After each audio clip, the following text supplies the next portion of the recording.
Olá pessoal, tudo bem? Seja muito bem-vindo a mais uma edição do seu Diário Podcast que começa a partir de agora.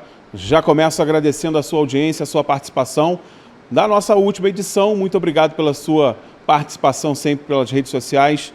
Muito bem-vindo sempre, tá? Pode participar, continua. Já deixo aqui uma saudação especial também aos meus amigos, minhas amigas de São José do Vale do Rio Preto, Nova Friburgo, Petrópolis, que também nos acompanham aqui pelas lentes da Diário TV. Um beijo grande a todo mundo. Também tenho recebido muito aí a interação de vocês da região serrana como um todo. Bom, o Diário Podcast iniciou, depois do processo eleitoral, uma série em que você começou a conhecer os novos vereadores, já conversamos com o prefeito eleito, enfim, você está conhecendo um pouco desse novo cenário político que a cidade de Teresópolis contará a partir de janeiro de 25. A gente segue com essa empreitada, a gente deu uma pausa, ainda tem uma série de vereadores para conversar, não conversamos com todos, é uma Câmara grande agora, são muitos vereadores, e a gente vai continuar com esse bate-papo. Mas um aspecto muito importante também do cenário político do nosso município são as participações externas. E eu estou recebendo um convidado muitíssimo especial, que eu tenho sempre muito orgulho de receber aqui. Já fiz entrevistas com ele em que o meu cabelo nem era branco ainda, Estava lembrando aqui, nem tinha cabelo branco, já conversava com esse deputado querido, que já ocupou cargos no governo do estado, tem uma larga história na política do nosso estado. Uma história se confunde com a outra, quase, e a gente está recebendo ele hoje, está em visita, está com uma agenda em Teresópolis, e a gente aproveitou para bater um papo com o deputado Luiz Paulo, que está aqui comigo hoje. Deputado, nossos primeiros bate-papos, eu não tinha nem cabelo branco.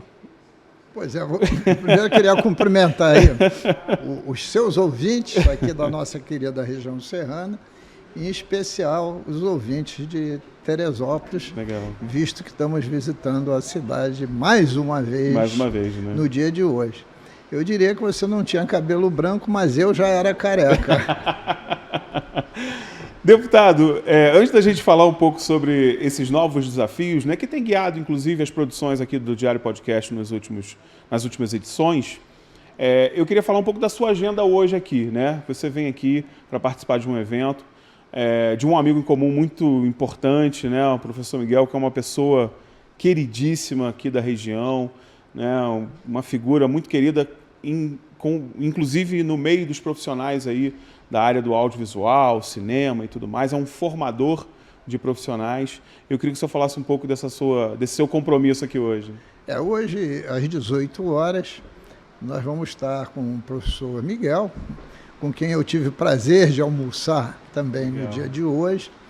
Ele é, assim como diríamos, uma referência, quer seja na fotografia, quer seja no cinema.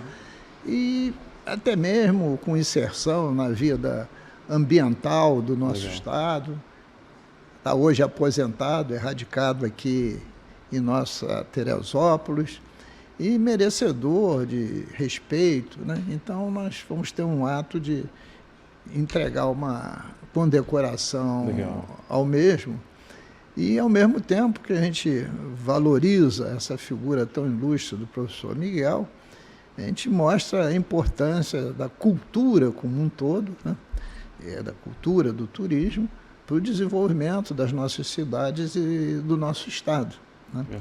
Até porque uma das vocações natural de Teresópolis é a cultura e é o turismo. Então, o professor Miguel está umbricado nessa perspectiva.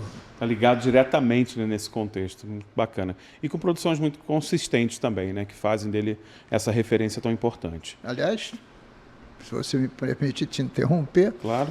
Quando eu cheguei aqui, nós conversávamos, E você me contou, que há 25 anos atrás, 25 anos, é verdade. O primeiro trabalho jornalístico de grande porte, que foi sobre a despoluição do rio Paquequé, quem lhe orientou foi o professor Miguel. Sou muito grato a ele, inclusive. Minha carreira ali podia ter terminado já. Ele me ajudou bastante. O professor Miguel é sempre uma pessoa muito generosa, né? Muito generosa, sem dúvida nenhuma. Muito legal. Deputado, eu lembro que nós sempre falávamos muito, né, nas nossas conversas, sobre essa questão da potencialidade de Teresópolis. E o senhor sempre foi um defensor, né, no Legislativo, desse potencial do interior. Eu lembro que o senhor sempre disse o quanto era importante voltar esse olhar para o interior e as suas potencialidades, né, na geração de emprego, na construção de novas oportunidades, né, e tendo em vista também as dificuldades que são muito grandes nos cenários de regiões metropolitanas e capitais, né. O interior sempre com essa hipertrofia dentro do seu olhar legislativo, naturalmente. Mas chega um momento, deputado, que a gente fica meio cansado dessa coisa de potencial, né? A gente fica naquela, será que a gente vai conseguir passar do potencial para a ação? Vamos ser realmente essa referência? Eu queria que o senhor falasse um pouco da sua visão de Teresópolis hoje, que é uma visão que tá, né, que tem muitas contribuições externas. Às vezes a gente fica aqui, né, a gente está dentro da bolha, não consegue ter essa percepção externa. Eu queria que o senhor visse hoje, porque a gente tem uma impressão de que a cidade deu passos atrás em diversos setores, talvez o turismo e a cultura os mais significativos. Eu queria que o senhor falasse um pouco sobre a sua impressão a respeito da cidade nesses aspectos. Bom, primeiro a gente tem que registrar que nessas gestões mais ou menos anárquicas de diversos governos, para não focar em um só, né, você tem um fato relevante, que é o ano da Covid, os 2 anos da Covid, que desarticulou ainda profundamente todas as políticas públicas, quer seja do Estado, quer seja dos municípios. Né? E no governo, o governador que tinha acabado de ser eleito, né, que foi o governador Wilson Witzel, né, ele, um ano depois, ele foi cassado pelos sucessivos escândalos na área da saúde. O único governador com um mandato cassado por impeachment no Brasil. No Brasil. Porque já aconteceram outros casos, mas que não se concluiu. E, ele sendo cassado, assume o vice, Cláudio Castro, que completa o governo, mais 2 anos, e depois se reelege em primeiro turno. Aí, no meu entendimento, você pode dar todos os descontos, porque eu sou um deputado de oposição, então eu tenho visão crítica, né? Mas, neste momento que assume o novo governo, ele decide fazer a concessão da SEDAI à iniciativa privada. E faz uma divisão da outorga, os mais diversos municípios da região metropolitana. Não entra Teresópolis, evidentemente que tinha sistema próprio. Né? Mas foram aí de outorga 13 bilhões de reais. Isso devia ter sido voltado exclusivamente para aquilo que eu chamo investimentos estruturantes. Sim. Investimento estruturante é aquele que você olha para gerações futuras. Né? Mas esses recursos, no fundo, foram utilizados politicamente, principalmente para fazer obras de drenagem e pavimentação. Não que elas não sejam necessárias, mas não dá exatamente essa perspectiva estruturante do futuro. Então se perde, no meu entendimento, um momento histórico absolutamente relevante. Porque quando é que você vai ter novamente, em 2, 3 anos, uma injeção de recursos? 13 bilhões para investimento? Não dá para assim, imaginar isso. Se você pegar o orçamento que está tramitando na Assembleia para 2025, a previsão de investimento é 5 bilhões. Mas é uma previsão que não vai acontecer, porque o déficit orçamentário é 14,6 bilhões de reais. E o que é déficit orçamentário? a despesa ser maior do que a receita. E quando você tem déficit orçamentário, mesmo que se consiga reduzir por diversas questões que eu posso até aqui nominar, a primeira coisa que você corta é investimento. Depois você corta custeio. E depois você corta, e não corta, você atrasa folha de pagamento. A gente já viu esse filme aqui em 2015 e 2016 e aqui no município algumas vezes. Né? Então eu acho que esse momento histórico se perdeu. Né?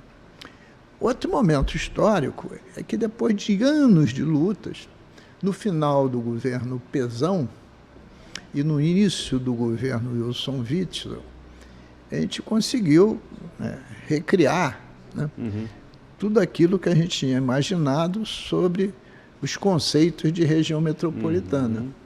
Inclusive, criar o Instituto da Região Metropolitana. Tudo foi criado por lei. Foi difícil aprovar isso. Né? Inclusive, trouxemos para a região metropolitana o município de Petrópolis. Né? Pelas suas divisas com Caxias, com a cidade do Rio de Janeiro, e pelo acesso mais rápido. Né? Bom, e esse próprio Instituto, que mais uma vez deveria, porque ele também teve recursos oriundos da privatização, olhar esses recursos de forma estruturante, está transformando esses recursos em obras de drenagem e pavimentação com viés político. Né? Ora, então, realmente fica difícil. Aí o que eu imaginei e consegui êxito? Em 2022, eu fazendo uma pesquisa, né, e lendo, né, inclusive momentos históricos, eu observei que nós tivemos o plano de metas do governo JK. Sim. Você não era nascido, mas estudei bastante. Estudou. Depois... 50 anos em 5, né? Depois você teve um outro plano de metas, onde o Celso Furtado deu uma colaboração grande, etc. Né? A cidade do Rio de Janeiro, desde que eu fui secretário, fez seu plano diretor e depois criou um plano estratégico para direcionar os investimentos. O plano diretor cuidava mais do uso do solo e o plano estratégico vê a cidade pelo menos uma década à frente. Em cima dessas experiências, as leis orçamentárias estão definidas na Constituição Federal. É igual em todos os municípios e todas as unidades federativas. Não pode mudar. Não pode. E, na verdade, são 3 leis. O Plano Plurianual, que é uma previsão de planejamento por 4 anos. A LDO, a Lei de Diretrizes Orçamentárias, que tira a estratégia do PPA, prevendo os investimentos daquele ano, e a LOA, Lei do Orçamento Anual, que se respalda na LDO. Eu resolvi que a Constituição devia prever do Estado, né, porque não tem nada contra na federal, o que nós apelidamos de PEDES, Plano Estratégico de Desenvolvimento Econômico e Social, para ver o Estado 10 anos na frente e para que orientasse o PPA. Porque o PPA passa a ser plano de governo. E o que a gente precisa é plano de Estado. Né? Então, nós conseguimos aprovar essa emenda constitucional. É evidente que quem sanciona a emenda constitucional é o presidente da Casa. O presidente da Casa, à época, era o deputado André Siciliano. Né? E o próprio governador Cláudio Castro resolveu, de mote próprio, porque até a gente trabalhou nessa emenda constitucional em comum acordo com a Secretaria de Planejamento dele, implementar esse plano estratégico. E hoje a gente tem um plano estratégico que se respalda, inclusive, nas metas mundiais ambientais. Né? Então, a gente acha que agora é o primeiro ano que a gente está vivendo com um PEDES, é que a gente possa, de fato, redirecionar o Estado com algumas políticas de Estado. E é possível você ter políticas de Estado e políticas de governo. Sim. Uma orienta o desenvolvimento econômico e social e o outro cuida do cotidiano de curto prazo. Sim. É possível as duas coisas. E as duas são necessárias também. E as duas são necessárias. Claro, o governo é eleito, ele tem suas propostas, mas tem aquelas que você não pode se afastar, que são questões de Estado. E o Estado vive uma crise brutal de um binômio que assusta a todos, que é a segurança pública associada à crise financeira. Sim. Porque quanto mais inseguro é o Estado, mais você afasta o investimento, seja em qualquer área. Né? Quando a gente, o turismo na cidade do Rio de Janeiro está bombando, mas se a segurança pública não fosse efetiva, esse bombar estaria explodindo muito mais ainda. Então, resolver esse binômio é fundamental, porque um puxa o outro para baixo. Você tem a segurança pública deficiente, você não tem desenvolvimento econômico. Se você não tem desenvolvimento econômico, você não tem receita. Se você não tem receita, você não tem investimento, nem em segurança, nem em saúde e educação. E no fulcro disso tudo, além da má gestão, e deixa eu falar no plural, de governos, a má gestão, você tem uma questão central. Em 2022, eu presidi na Assembleia Legislativa a CPI das dívidas do Estado com a União. Fizemos uma pesquisa profunda, ouvimos todos os atores que tinham a ver com isso, né? E chegamos a uma conclusão clara. O Estado está em regime de recuperação fiscal pela segunda vez. O segundo prorroga o primeiro. O primeiro foi de 3 anos, o segundo já tem outros 2. Então já estamos 5. Não tem regime de recuperação fiscal que vá ajudar o Estado, enquanto o Estado pagar de serviço da dívida IPCA mais 4% ao ano. Isso é quase agiotagem. Quase não, é agiotagem. Mas foi pior. Institucionalizada, né? Mas foi pior. Quando o Estado renegociou a dívida com a União, em 97, 98, o Tesouro Nacional, via presidente da República, mandou uma mensagem para o Congresso Nacional, uma lei complementar, que aprovou que todo aquele dinheiro que os estados e municípios brasileiros deveria ser corrigido pelo IGPDI mais 6% ao ano.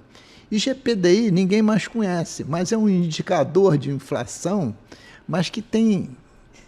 É o preço direto. Tem fundamento muito em moeda estrangeira, porque os empréstimos são moeda estrangeira. É pior que o IPCA. E mais 6% ao ano. Isso em 98. Chegou em 2013, os estados e municípios, em linguagem popular, estavam esgoelados. Não tinham mais dinheiro. Bom, aí o que fez a União? Postergou os prazos de pagamento e começou a haver um movimento nacional liderado pelo prefeito de São Paulo. E o prefeito de São Paulo conseguiu, no Congresso Nacional, no governo, uma mediação, e aí esse indicador saiu de GPDI mais 6 por outra lei complementar, a partir de 1º de janeiro de 13, para IPCA mais 4. E sabe quem era esse prefeito de São Paulo? Haddad, hoje o ministro da Fazenda. Então ele conhece esse assunto, ele sabe decore salteado. Então, qual é a nossa luta nos tempos atuais?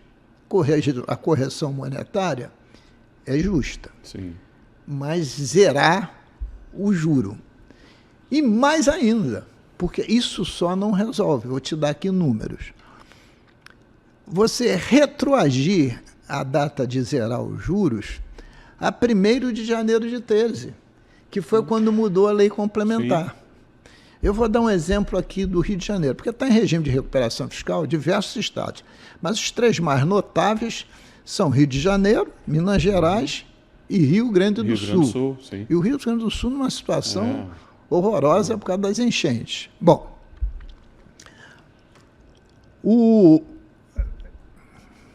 hoje, este ano de 24, o Estado tem que pagar, já pagou, 4,9 bilhões de reais à União. E por que 4,9?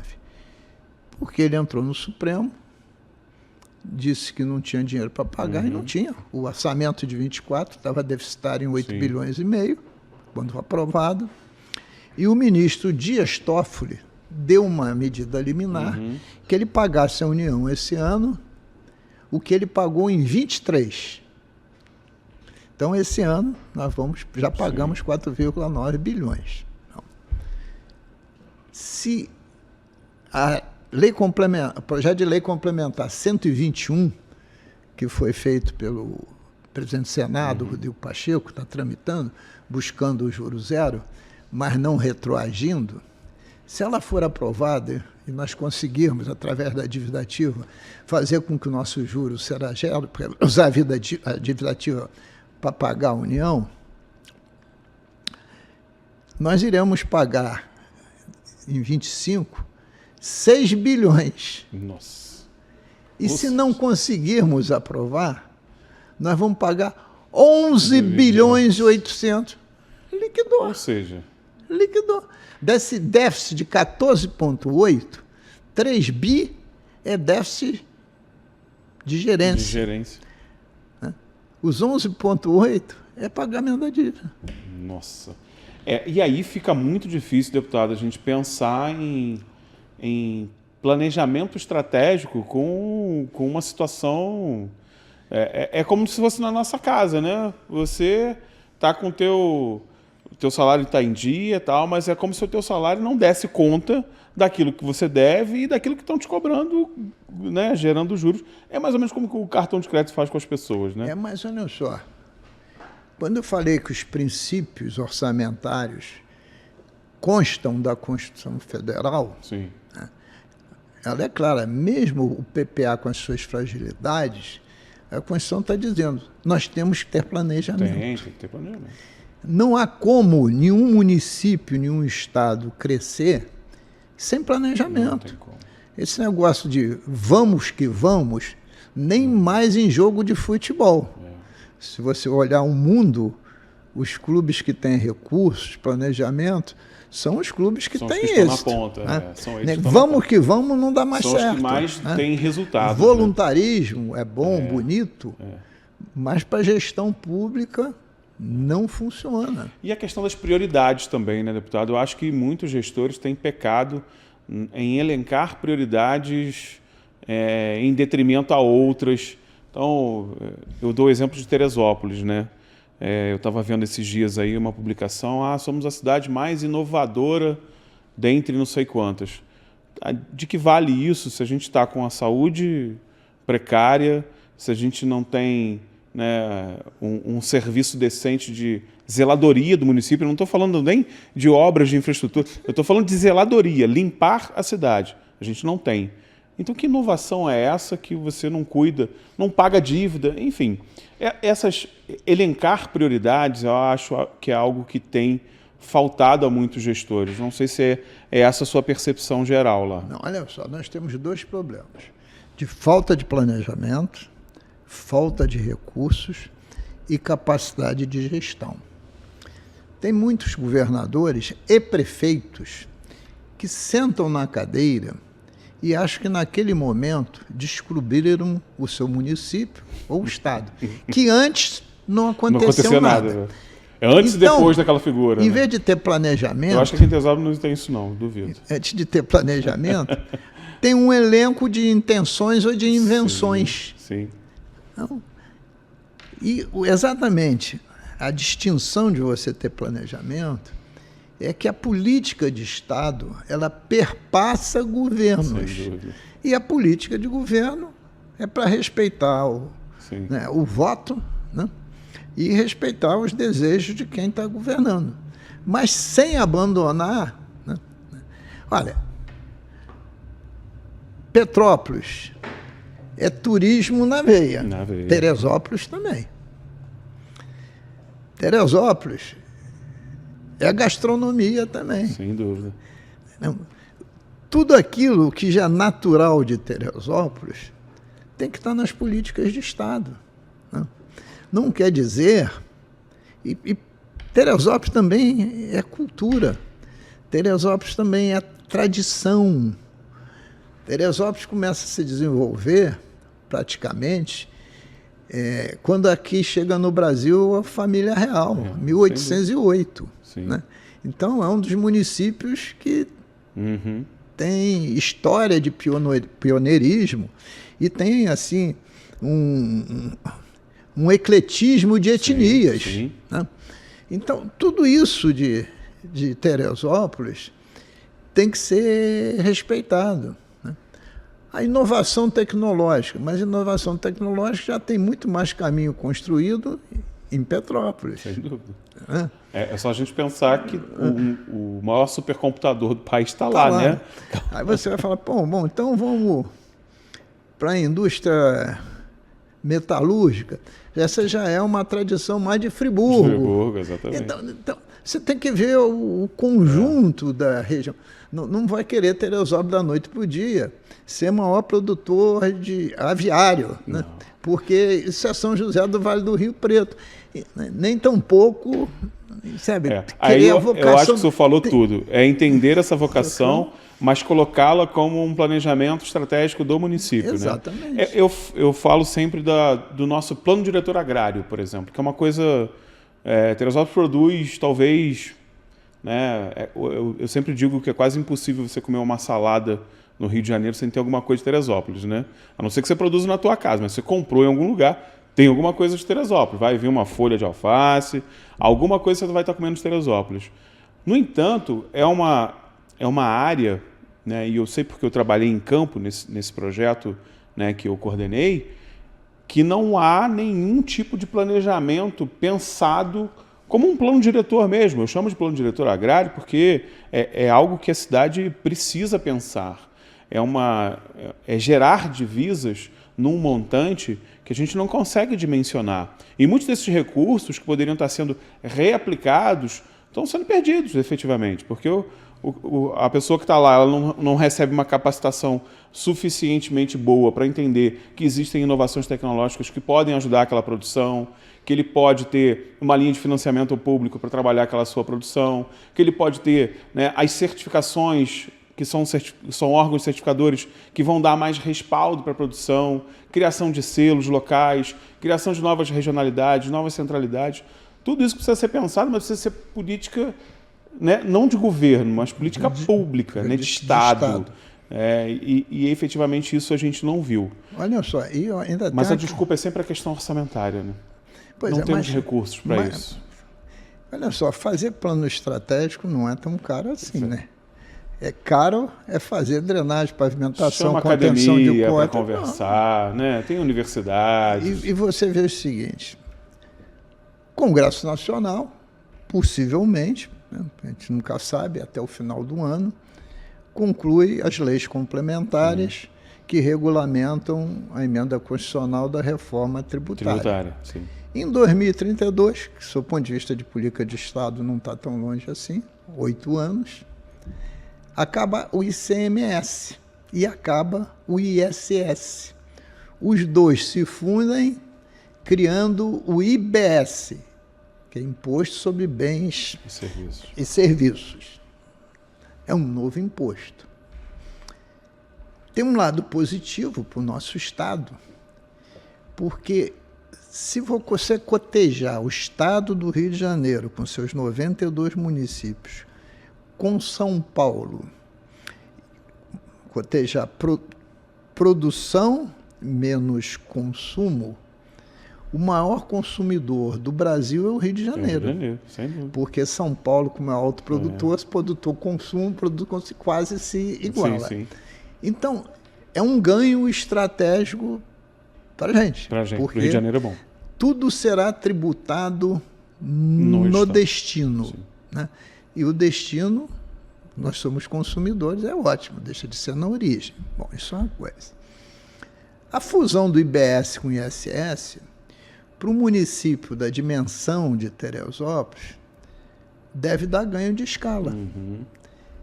Quem deve perder muito com isso é a capital, porque tem um ISS lá maior quase que o próprio ICMS. Isso é verdade. Não. Então, essa é uma segunda vertente. Ora, se nós somos consumidores de tudo, principalmente na área de bebidas e alimentos, a questão da produção agrária, para nós, é fundamental. Fundamental. Por quê? O custo de transporte menor, o custo do produto menor. Do que você está trazendo de Santa Catarina, de São Paulo, do Espírito Santo, de Minas Gerais, pô. É um pouco vovó viúva. E essa é uma das vocações. E também se dedicar a produtos, muitas vezes, além dos legumes e das verduras, que você possa adicionar mais valor. Mais valor, né? sem dúvida. Mas isso se faz com estratégia, com política, né? De médio e longo prazo, porque ninguém transforma nada da noite para o dia. Então, o que você falava sobre a questão agrária, né? Ela também é muito importante, porque a característica de muitos municípios da região serrana é que você, tirando o primeiro distrito, que é a sede, né? Em geral, o primeiro distrito é a sede, onde o comércio é muito forte. E até tem algumas indústrias, como aqui tem de cerveja, uma cerveja de altíssima qualidade. Sim. Eu, pelo menos, acho. Que bom que a maioria acha também, né, deputado? Que a gente pelo menos acho. Continua vendendo bem, graças a Deus. Você tirando o primeiro distrito, a vocação ou é turística pelas belezas ambientais, como aqui em Teresópolis, ou a vocação é agrícola. Não tem jeito. Não tem jeito. É agrícola. Então, tem que aproveitar esse potencial. É a natureza do solo municipal. E aqui eu ouso dizer que o segundo e terceiro distrito, né, que são os maiores produtores agrícolas, eles têm sido responsáveis por considerável parte da arrecadação, né? Então, eles têm levado a cidade nas costas, literalmente, até por conta dessa defasagem de entendimento de políticas públicas eficientes, né? Seja na atração de capital novo, seja na captação de um turismo qualificado, né? Que é uma coisa que a cidade não consegue pensar, não consegue se estruturar. Eu estava vendo recentemente que nós temos lá um ranking, né, do Ministério do Turismo e Teresópolis parece ligeiramente atrás de Petrópolis, né?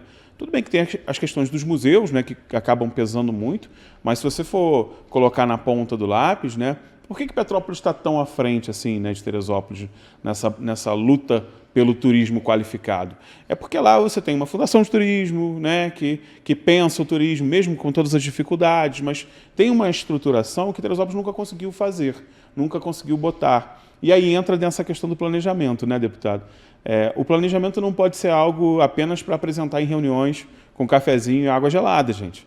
Planejamento não foi feito para fazer PowerPoint bonito, mostrar lá para a imprensa depois, olha, temos esse PowerPoint aqui lindo. Planejamento é feito para colocar em prática, não tem jeito. Se você não colocar em prática aquele planejamento, é só BI, Olha lá, você está com o BI parado lá, está bonitinho, né? Está fazendo PowerPoints legais, mas não está colocando nada em prática. A gente entende a dificuldade orçamentária, evidentemente, ninguém está falando aqui, né, que é um cenário... igual o orçamento de Teresópolis, na casa de 1 bilhão. Eu não acredito nesse orçamento de jeito nenhum, né? As peças orçamentárias municipais são peças fantasiosas. É dinheiro de banco imobiliário, né? A gente costuma brincar aqui. Mas, de qualquer forma, é uma cidade que arrecada muito, né, deputado? É uma cidade que tem uma arrecadação considerável. Ao longo da pandemia, tivemos muitos cariocas, né, gonçalenses, que vieram para cá, né, se estabeleceram na cidade, mudaram para Teresópolis, compraram casa aqui, botaram o mercado imobiliário de Teresópolis astronomicamente aquecido. Isso é bom, né, por outros aspectos, mas a gente tem uma movimentação hoje na cidade. Mas é uma cidade que hoje está enfrentando um horário de congestionamento que nunca enfrentou, tem uma política de mobilidade urbana que é a mesma de 30 anos atrás. Desde as nossas primeiras entrevistas, a política é a mesma, né? Ou a falta de política continua sendo a mesma. Então, tudo isso precisa ser colocado em prática, precisa pensar, precisa trabalhar o plano diretor, precisa trabalhar estrategicamente. Eu sempre falo, deputado, que a gente perde muitas oportunidades por não ter governos que conversem com a sociedade. E a sociedade que eu estou falando de uma forma geral, com a academia, com o empresariado, né? Porque é positivo conversar com o empresariado. Sim, claro, o empresariado está investindo naquele município, você tem que conversar. Só que não pode ser uma coisa direcionada, né? Não pode ser um grupo só de empresários. Senão vira, né, legislar em causa própria ou governar em causa própria. Então tem que ter essas discussões gerais. E a gente perde muita oportunidade, porque a gente não consegue ouvir, a gente não consegue, o governo, né, o poder público. Eu nunca participei de nenhum governo, né? E também nunca fui perguntado sobre o que eu achava daquilo, né? Se me perguntar, eu vou falar, mas minha impressão como comunicador, como quem trabalha, né, há mais de 20 anos com a informação, é de que a gente perde muita oportunidade justamente por não termos a capacidade de sairmos, darmos esse passo do planejamento para a execução. Qual é a maior dificuldade nesse transpassar de uma coisa para outra, deputado? Bom, primeiro, seria muito interessante que governadores e prefeitos, mesmo que estivessem eleitos, ungidos pelo voto popular, pudessem entender quais são as principais funções do Estado. Aí o senhor falou tudo. Tem prefeito que não conhece nem a sua função enquanto Estado, né? A primeira delas, mas não a única, né, é que o orçamento público, o planejamento estratégico, tudo isso é função de uma função que o Estado tem de mediar os conflitos da sociedade. Sim. E ele, como mediador de conflitos, ele pode olhar esses conflitos com a ótica das classes dominantes, com a ótica das classes dominadas, o que é raro. É muito difícil. É muito difícil. Ou fazer a mediação. Sim. Ou fazer a mediação. Historicamente, os conflitos sempre foram olhados e voltados para resolver as demandas das classes dominantes, não das classes dominadas. Como diz muitos gestores, é preciso botar o povo no orçamento. No orçamento, sim. E você bota o povo no orçamento, alocando recursos para as políticas públicas que atendam a população. Mas para você mediar esses conflitos, você tem que ouvir. Ouvir quem? Né? A sociedade. A sociedade, sem dúvida. Senão tu vai mediar o quê? Você vai seguir a opinião de um ou a opinião de outro. Né? E é claro que a Câmara de Vereadores representa bem essa sociedade. Porque os vereadores, a característica dos vereadores é representar 90% delas os votos distritais, isto é, de cada localidade. E talvez 10% o voto de opinião, o que é raro. Em geral, se elegem localidades. As localidades. Então, a Câmara representa. Mas vai representar, em geral, as demandas locais, né, positivas, mas que são os problemas de cada localidade. Precisa juntar essa colcha de retalhos para dar direção. E para juntar essa colcha de retalhos e dar direção, tem que entrar também o executivo com um planejamento estratégico. Você tá, né? Então, com pessoas capacitadas, né, deputado? Claro, porque não adianta. Você vai colocar numa secretaria afim, por exemplo, uma pessoa que não tem essa capacidade de mediação ou não tem a capacidade técnica. Aí você vê o secretariado, e estou falando no plural. Geral. Então, geral, dos governos do Estado e muitas vezes prefeitura. Às vezes a gente faz audiência pública na Assembleia, chama um secretário de Estado que caiu do céu indicado por um partido político. Ou então uma liderança política partidária de algum lugar. Sim, mas não é capaz de responder nada. A grande desculpa que eles sempre dizem, não, mas é que eu acabei de chegar, eu acabei de chegar. Estou me organizando, mas tem coisas que não... Você pode acabar de chegar, mas você tem que ter o conhecimento prévio. Porque não ninguém tem vira... Olha só, para você ser um bom gestor de serviço público, além da sensibilidade política, você tem que ter conhecimento. Gestão pública, eu volto a dizer, não é vamos que vamos. Se você não tiver conhecimento, tiver dedicação, você não vai conseguir ser um bom gestor. Volto a dizer, tem que ter sensibilidade política. Um prefeito com sensibilidade política pode fazer uma grande gestão se botar secretários competentes. Evidente, se botar secretários competentes. E a gente costuma dizer que tem secretarias, que chama-se o núcleo duro dos governos, sim, que obrigatoriamente tem que ter gente competente. Secretaria de Planejamento. E com saber técnico, né? Secretaria de Fazenda. Fazenda, não tem jeito. Procuradoria. Controladoria. Eu ainda botaria mais algumas. Essas 4, o controle, o planejamento e o caixa, se não tiver competência, liquidou. Não tem como. Então, porque querendo ou não, todos os investimentos vão derivar das políticas de desenvolvimento e da arrecadação.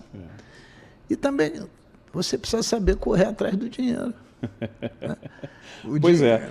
Isso foi uma coisa que independente de posicionamento político, né, assim, de quem é a figura política, nós chamamos aqui o caso do prefeito eleito, né, o Leonardo Vasconcelos, ter designado um grupo de vereadores para ele ir junto com esse grupo de vereadores para Brasília. Passaram uma semana em Brasília, batendo de gabinete em gabinete para conseguir verba. Enfim,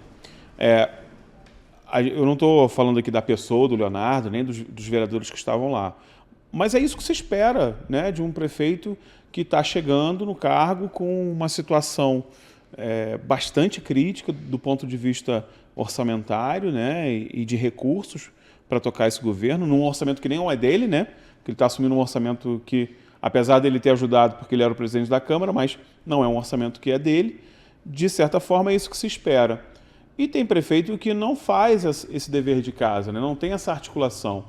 Por exemplo, eu tenho certeza que o senhor, como deputado, gosta de ser demandado por prefeitos que batem no seu gabinete e falam, deputado, estou precisando disso para o meu município. Isso é algo que você vê positivamente, né? Não, sem dúvida, e mais ainda agora. Né? Em relação ao futuro, o futuro prefeito vai assumir em 1º de janeiro, era vereador. Sim. Por via de presidente da casa. Por via de consequência, conhece o orçamento público e sabe que uma das grandes funções do parlamento é fazer o controle externo da administração pública municipal. Né? E sabe que o Brasil hoje vive uma realidade das emendas impositivas do Congresso Nacional. O somatório das emendas impositivas do Congresso Nacional transferem mais para os municípios brasileiros que a própria União. Sim. Ora, você, peso muito maior. Ignorar isso é você ignorar a realidade. Chegar na situação que a gente chegou hoje. Querer ignorar... Resumindo, é chegar na situação que a gente está hoje.